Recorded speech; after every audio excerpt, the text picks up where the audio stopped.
Hey everybody, Johnny Be Good here. The biggest task right now is to organize and put everything properly. That way it's an easy access. And right now I'm just kind of putting everything just wherever I can do it.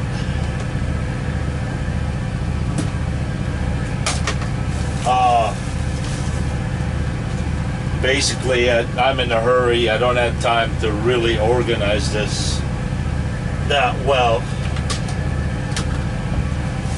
And I need to be in Quincy, Michigan in the morning, and even though I've got a lot of time,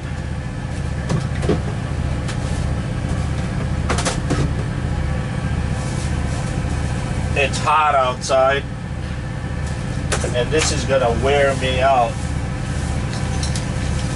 All this work and whatnot. Plus I gotta get home. I still gotta cover my motorcycle.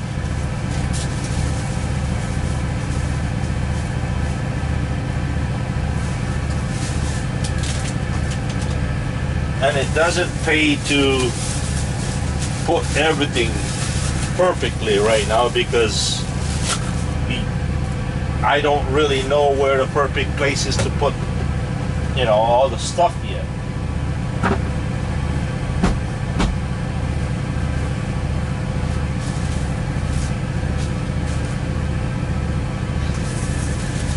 It's going to have to evolve as I go along. Look at all these owner's manuals and stuff that I will never read.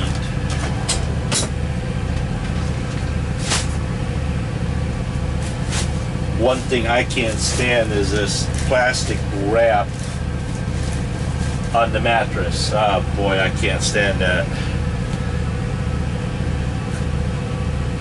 One of the new feature on this truck is this people net right there. People net, brand spanking new. It is 1,000% better than the old one from that truck. As you notice, it doesn't even have a keyboard, which is kind of nice because that keyboard is always somewhat in the way somewhere, falling off or making a mess of things.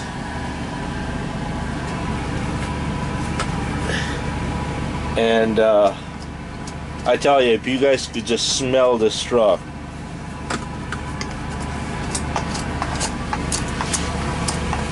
This right here is the armrest. It adjusts the what level of the armrest. There you go. And that's it. So is the other one. One of the nice thing about this truck is the passenger seat is also air ride. Most truck passenger seat are not air ride because 99% of the time there is no passengers, and these passenger seats are very expensive. I bet you some of these are probably, I'd say about $1,000 a piece. So if you got 50 to 100 trucks, that's a lot of money, right? Just for passenger seat that's not being used. Hey everybody, after 4 hours of trying to load this truck, it looked like a tornado. Reminded me of Trucker Josh's comment that his house got hit with a tornado, except that he was the tornado. Okay, so far it's I have no idea what I'm doing. Really don't. This truck has got so many bells and whistles, and it's fully automatic this time. As you can see, there's only a brake, gas pedal, and this set up just exactly like a car. And I just got done fueling, and I also had to scale.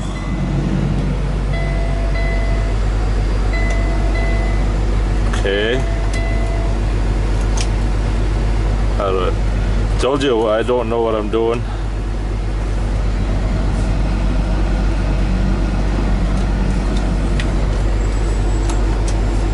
Okay, that was reverse, neutral, drive, manual, and low. There is no park.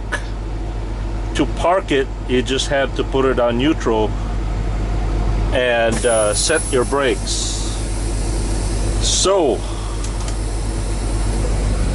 let's get going.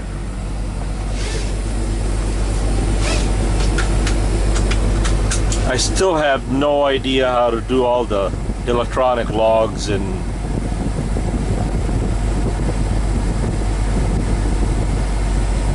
driving.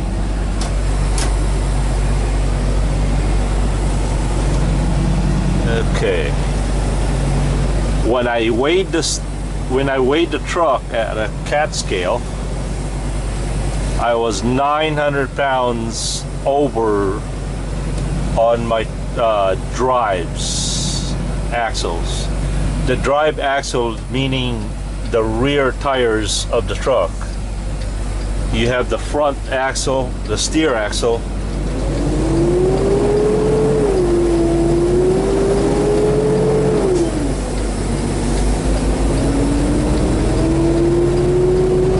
driving, and then you have the trailer, the drive axles. That's the one where the engine actually drives the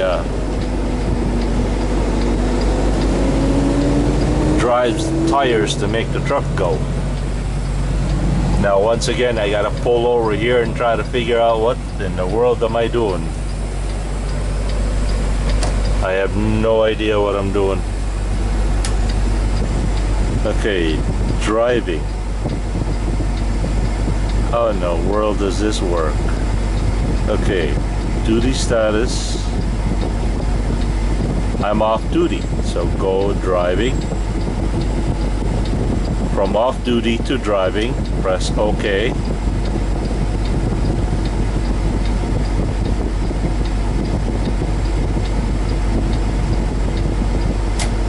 And I guess that's it. I have no idea. As you can see, it's fully automatic. And this truck, you guys probably notice this more than I do. Look how quiet, listen how quiet this thing is. This thing is just as quiet as my Toyota Sequoia is.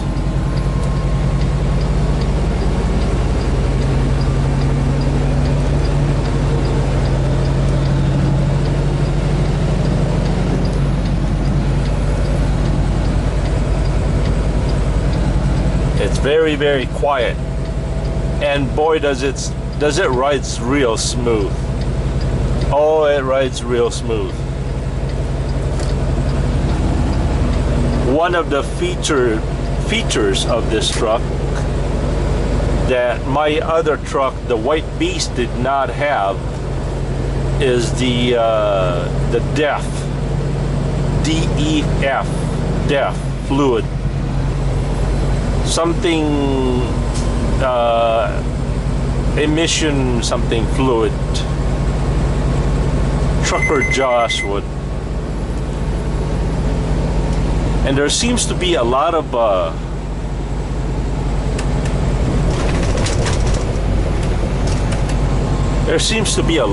beeping going on, and I have no idea what they are.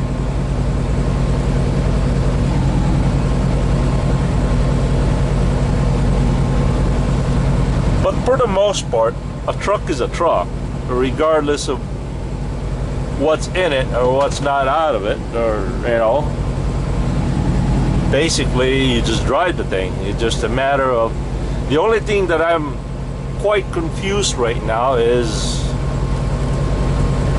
I don't know to do the e-logs, and I don't know half of these feature buttons.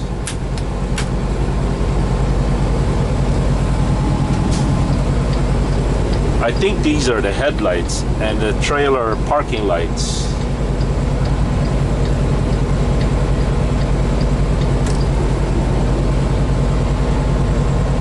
Let's see, you got your water gauge, oil gauge, your battery amperes and voltage. This is your brake applied pressure, which is 0, and this is your air brake, your air tank pressure. And this one here is the DEF, that's the DEF fluid fuel gauge. And this is the main tank fuel gauge right here. And what else? Water temperature, I think it is. Oh no, this is the oil temperature. And this one here is the suspension load gauge. Oh, this right here. Oh, I see. See, there's a vehicle in front of me. It's saying it's 2 seconds, I believe. It's showing that it's 2.5 seconds ahead of me. Oh, okay. And I guess you could set the... Oh, this is nice. By the way, it's got rarely a company truck. Rarely it will come with both power windows. Usually the power windows is always just on the passenger side, and then on the driver's side it's just usually a crank and manual one. They're trying to save up on that. What else is there? Like this one here, I have no idea what this is. These are the engine. Did you guys hear that beep, beep, beep, beep? I guess that's the warning system that if I drift out of lane, for example, I'll deliberately ride the white line. Watch this. There you see? That means I'm drifting out of line, right? All right, let's see what happens if I deliberately drift into the zipper. For those of you out there who are not familiar what a zipper is, well, I'll give you a clue. This is the road. Where do you think the zipper is? You got it. Boy, you guys are so smart. Yes, it's that one line right there in the middle. It looks like a zipper, right? So, okay, once again, it's warning me that I am right there, 1.6. See, that car is speeding up and the numbers are getting bigger, right? So let's try to drift into the zipper and watch this system. What? See? But if I was to turn the turn signal on, then that wouldn't activate. And by the way, this truck has been governed down to 60 miles per hour, which is 100 kilometers per hour. That's the maximum speed this truck will go. I deliberately asked them to govern it to a lower speed, because you see, when I choose to drive at 60 miles an hour, supposed to 65 or 68, my company will pay me a fuel bonus of 4 cents a mile extra for driving slow, because we all know that the slower you drive, the more fuel efficient your vehicle is going to be. All right, like this one, spare. What is a spare? I have no idea what that is. Warning and false. No warning. This TC is probably like a traction control, maybe? I have no idea.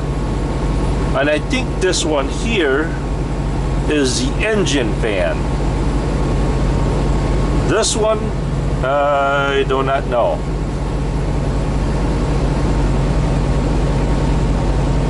And then your four-way hazards is up here. Dome light that turns on all the lights inside the truck. Okay. So I guess I kind of figured this truck out a little bit more. It's kind of like buying a cell phone. Once in a while, after a little bit of playing with it, you actually just try to figure it out. My biggest headache right now is the electronic log, and I don't know how to do the empty call, loaded call, arrival, depart. And right now it's showing that I only have 3 hours and 59 minutes left of driving.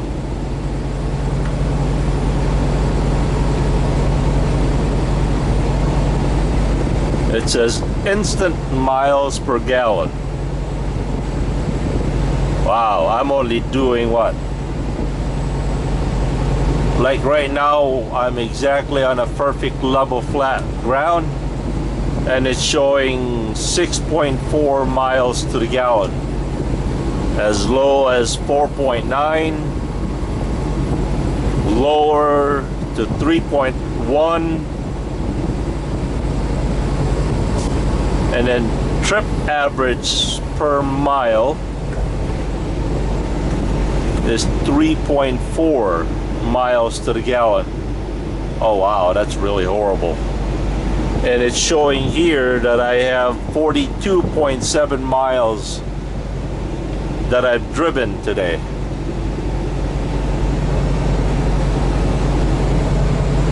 And I think this new PeopleNet system has a GPS navigation in it. So that's kind of a good thing. Also, something new is this stereo is equipped with Bluetooth. Wow, I can actually connect my cell phone into there and watch YouTube, and that will hopefully play into there. If not, I still have the external speaker routed into the stereo, and it's got a USB outlet on it. What else?